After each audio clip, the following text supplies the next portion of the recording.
you know, the whole premise of the movie, the whole, you know, the thesis that most people don't realize is the foundation of the entire thing is, do you realize that your dad is the first one to choose you or not?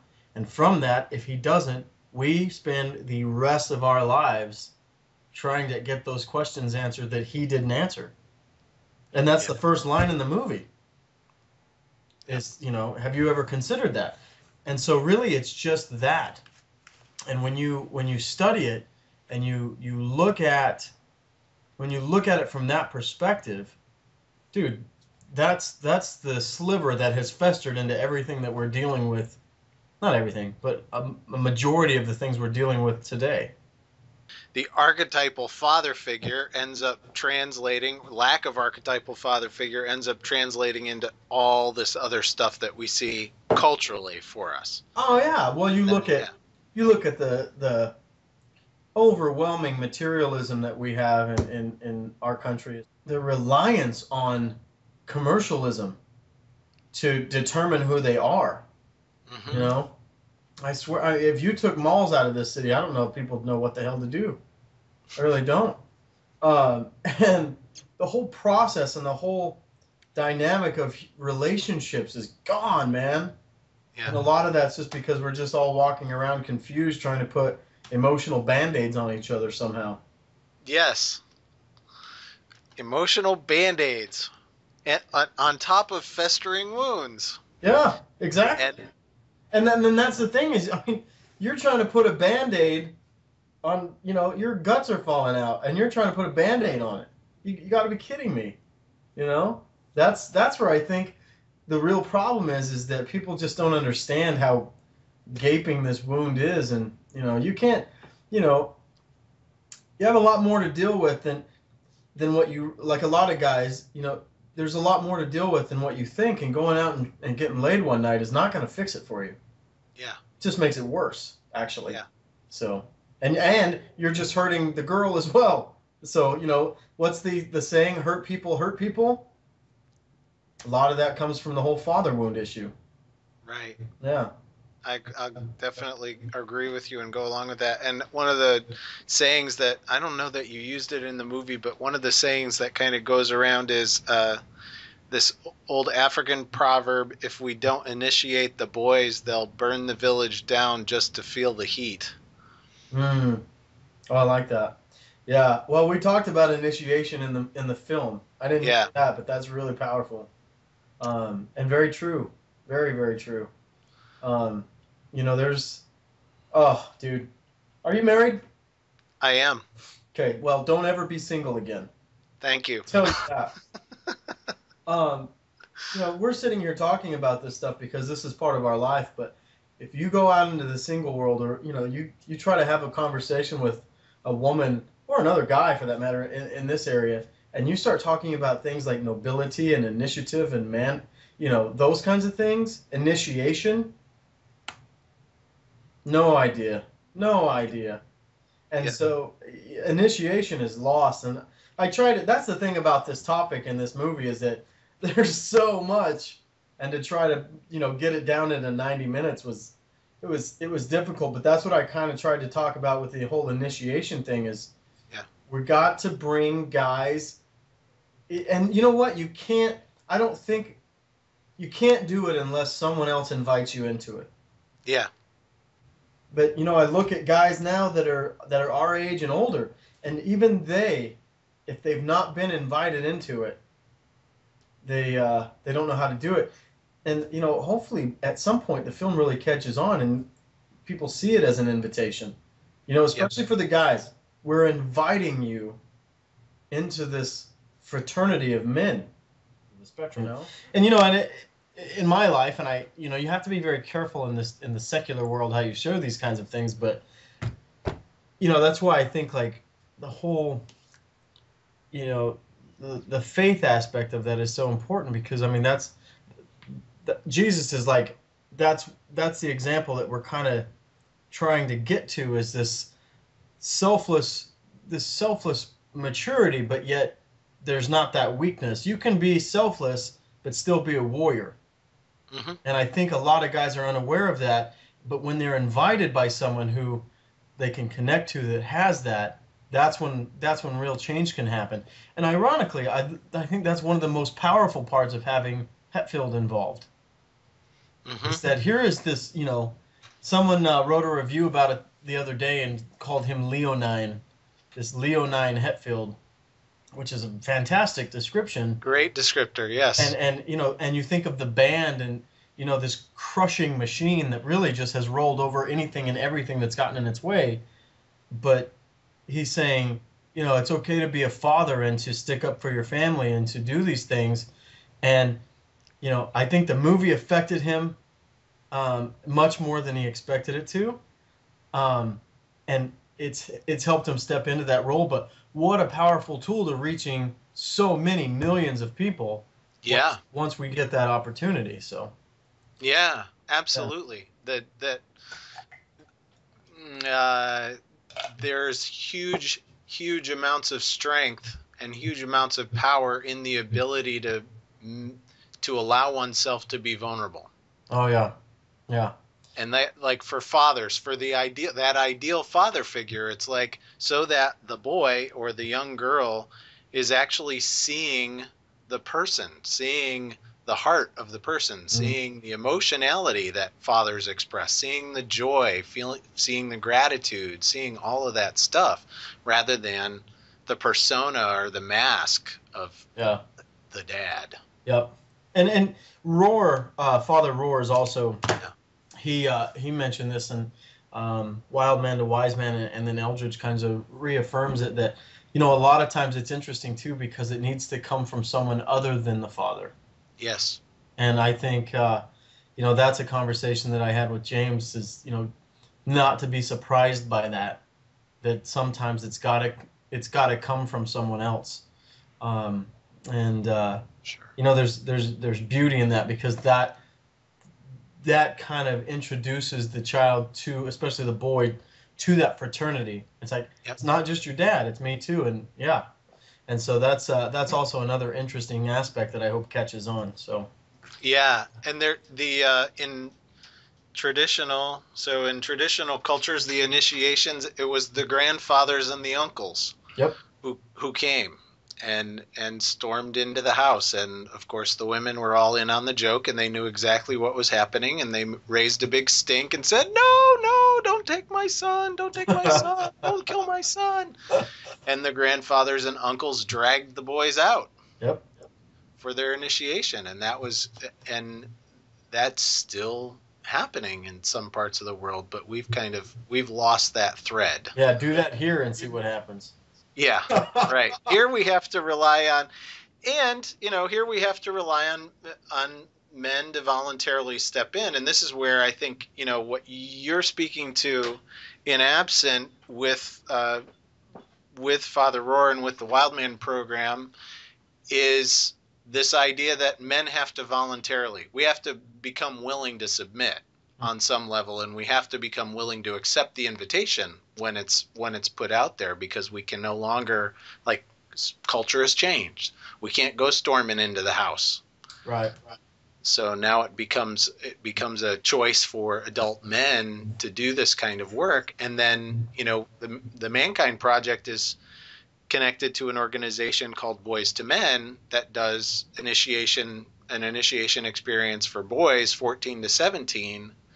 And for that, it's often the moms it's single moms who are saying, my son has no father figure. There is no positive male role Right. model Right. in my son's life, and I don't know what to do. And so then it becomes uncles, a group of men, mature men, who are Mhm. bringing those boys through a process to let them be seen and let them be chosen. As Yeah. keep going back to your thesis here. Well, I get more questions about that from women than I do questions from guys at screenings.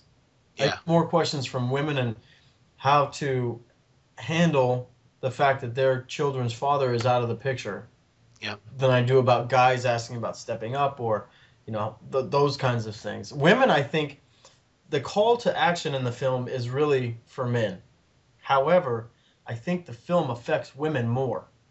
I agree. And my personal theory on that is, when you have that father wound, obviously you're trying to get that validation somewhere, but guys get it in competition and consumption. And, win as much as you can, earn as much as you can, buy as much as you can, look as cool and as tough as you can. But for women and girls, it's affirmation and affection.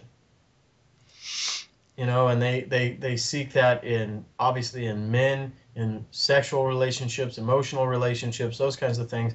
And there's a lot more shame and guilt in sleeping with somebody to be affirmed than there is in, winning a state championship in wrestling or whatever. There's a lot more shame in the female side of it because their needs are different. And so that's why I think women seem to be affected more by the film than guys actually are. Just my theory on what I've seen so far. Interesting. It's been interesting. Yeah. Yeah. Certainly. Definitely to watch. And so where are you hoping to go? As far as getting the film out? Yeah. What is your plan for Absent, and where is it leading you since you made the film? Is it leading you in any new directions? Well, I mean, the goal is to get it out to as many people as possible. Not only content-wise, but commercial-wise as well. Obviously, I've got to try to make money on the thing. We're selling DVDs and we're setting up screenings. We're trying to get more and more screenings set up. We've got one obviously Thursday in Minneapolis, which I'm excited about. I hope we can get people to come out to that. It's tough. I don't have like a massive advertising budget. I think that's something that people forget about it's just me doing this. I don't have funding. I don't have those kinds of things. And so, I'm doing everything from setting up the travel to the promotion to the marketing to all of it. And so we're trying to get more screenings and trying to get the ball rolling to where it's not so much where, like in Minneapolis, we four-walled that. We rented the venue and we're just trying to do a screening. Mm-hmm. And then try to get people involved, such as the ManKind Project, and there are churches that we've reached out to and stuff like that.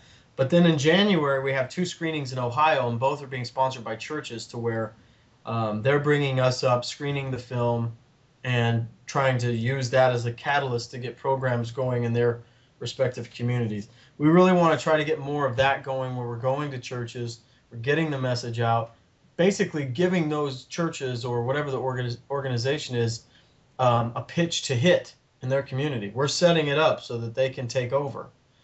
So we want to do that. And then right now we're working on a video on demand deal. We're scheduled to start on January 14th. Of course, we've got to go through the whole music rights thing. Yep. Again, each step we have to go through it. When you have 11 Metallica songs, that takes some time. Yeah. And don't get me wrong, they're fantastic. It's really mind-boggling how much those guys have done for us that they haven't done for other people. That's great. It's the second most Metallica songs in any film ever made. It's just crazy. But they've done really, really well at working with us, and I think we're on track to get that taken care of. And if that happens, then we're talking about Absent being in over 100 million households on video on demand starting in January. So that's nice. That's positive for sure. Yeah. But I don't really want to stop there in the sense that I want to keep doing screenings, and I'd like to get out of the U.S. as well. I'd like to do a UK screening. I'd like to do some European stuff, and maybe some German stuff, and some stuff in Mexico. We have a version in Spanish, and I think there's a huge need for this film in Mexico. It's just a matter of, I'd love it if some angel fluttered down and gave us somebody to pay for a lot of this stuff. But I just something's got to happen there for us to get to that level. Yeah. I think honestly one good national television show would change everything. I really do. we could just get on one show and talk about this, whether it's, The View or Ellen or somebody like that that just is touched by the topic and the content and the movie itself. Man, I think the snowball would start at that point. And had you run into the ManKind Project No, before this not at before all? that. No. Mm-mm.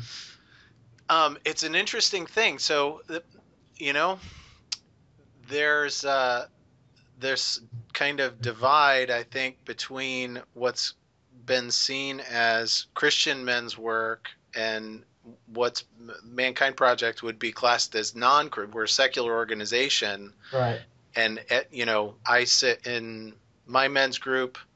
My men's group, I have, fairly conservative Jews and some Christian men and some agnostics and some atheists. And, we are a mixed group. We had a Hindu man in our group, but he moved to Pittsburgh. I'm kind of sad about that.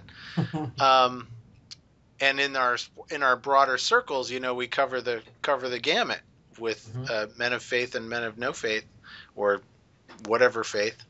But there's been this divide between, I know that there are men's groups associated with churches all over the United States. And all over the world. Right. But there's been a dichotomy. There's been a separation between them, and I hope that will narrow, because I see what we want, I think, is the same. We want to heal this wound. Right. For men. And we want better and safer communities for our kids. And, we want our daughters to grow up around men who are safe and loving and nurturing, and who aren't going to hurt themselves and hurt each other and hurt our planet. We're wanting the same stuff. And I think at core, what we're doing is very similar as well. Like the wild man, the concept of the wild man. Know it? Yeah. Done it? Been there. Yeah, I think you're right. I think there's definitely a common denominator there, and the faith-based side of the film is actually very subtle. I agree.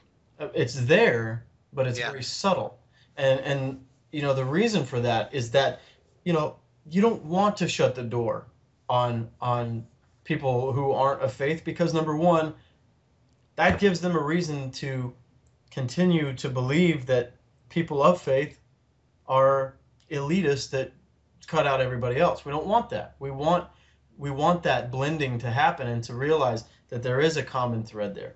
And it's to just kind of let everyone know that we do all want the same thing, and we are all dealing with the same problem, and there can be a solution that we can come to. And so I'm hoping that also comes through to someone. I can't think of the movie objectively anymore because I know it inside and out. Right. So, it's important to hear what other people have to say about it and how it comes across. And, I don't think that we really spoon-fed religion in the movie at all, but there are some whispers of it. And hopefully that keeps the door open and the invitation open for people who aren't of faith. And if they're not, that's okay. It's fine. I just want them to understand. And when you can understand and begin to understand the problem, like I've said 1,000 times in other interviews, then you can begin to create change. If you don't understand it, you just keep acting out of the lack of knowledge and fear. And, when you really start to get it, then you start changing things. And that's where positive things can really begin to happen, I think. Yeah. It's just so much more than it's just so much.